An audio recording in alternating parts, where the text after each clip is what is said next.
This winter season of anime has brought us many new and returning shows of high quality. In fact, with such a good lineup of shows for anime viewers to choose from, it's very easy to miss some of the gems this season has to offer. I imagine many people are deciding what shows they're gonna pass up in order to focus in on their favorites of the season. But let me tell you that there is one new show this season that you absolutely cannot miss out on. Wonder Egg Priority is an original anime by Cloverworks, and it is perhaps the most interesting and unique new show of the season, and it has a lot of really interesting themes and ideas. So this video is dedicated to exploring just the first 2 episodes and covering exactly why you need to see this show. First things first, this show has a very unique tone.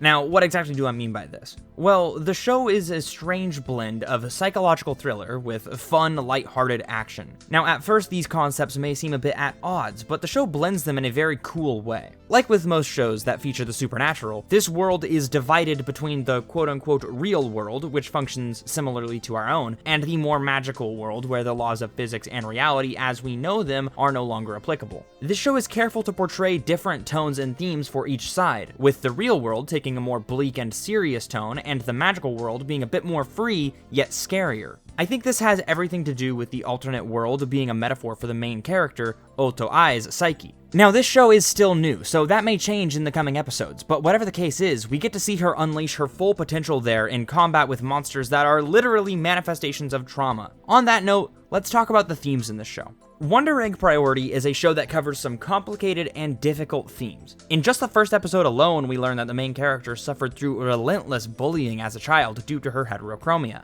This led her to lead a very closed-off life, devoid of friends and relationships for a long time. This status changed, however, when she met Koito, who reached out to her. They became close friends, but we learned that unfortunately Koito ended up committing suicide, and Ai blames herself for it. Details on all that happened between the two of them are scarce so far, but what we do know is that the trauma from both the bullying that Ai lived through and the death of her only friend have had a drastic effect on her mental health, leading her to become somewhat of a shut-in, or hikikomori. Now, this response is a natural consequence of her past. She's been hurt before with both the classmates who bullied her for her eyes, and now again with Koito's death. Because of this, she isn't willing to put herself out there and take the risk of getting hurt again. This show handles its character's mental trauma in a really realistic way, and when we're in the real world, we get to see a glimpse of what that looks like at home. Seeing as Ai is the main character, we get to see her interact with her mom, and it tells us a lot about how her trauma has affected her mental health. She's completely shut off for most of the story, and she seems unwilling or unable to open up around anyone, let alone her mother or doctor. We see her flinch at the sound of a doorbell, and when her mother says that a friend is there to see her, her only reply is that she has no friends. These reactions really make sense for someone who has lived through the bullying that she did and took it so hard. The show clearly wants us to come to the conclusion that she's suffering from something like depression, and so far it's handled it really well. None of these scenes are played up or played down to fit some sort of overarching tone or message, but rather they're laid bare with little context or theming in order to create a realistic tone that is determined by the viewer. For those who have been in a similar headspace, these themes will likely be reminiscent of darker times, and as a result, take on a more painful tone. And for those who have not experienced such emotional states, it does a really good job at presenting Ai's emotional turmoil in an understanding and realistic way. The show isn't playing all of this up to create sympathy or add sadness for the sake of sadness, but rather it does this to create proper emotional stakes and room for growth. What we see in the first couple episodes is a really strong opening character arc that will likely develop over the course of the narrative, which actually leads me right into my next point. So far, this show has given us the basis for an extremely interesting and unique story that is taking a different spin on the coming-of-age genre. This story isn't content to just follow the trends of the current anime scene, and it wants to make that clear from the start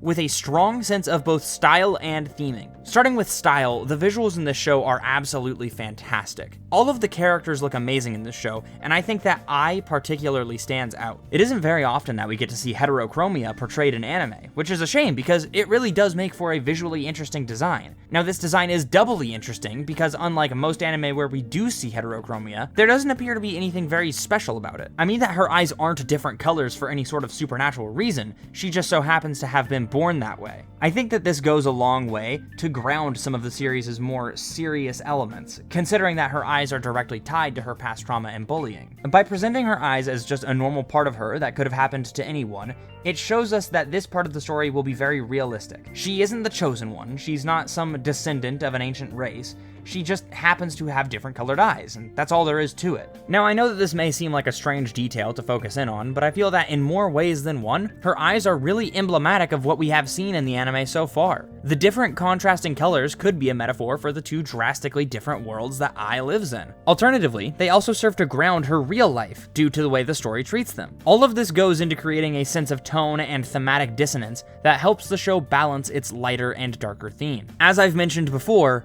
Wonder Egg Priority has a really interesting split theme.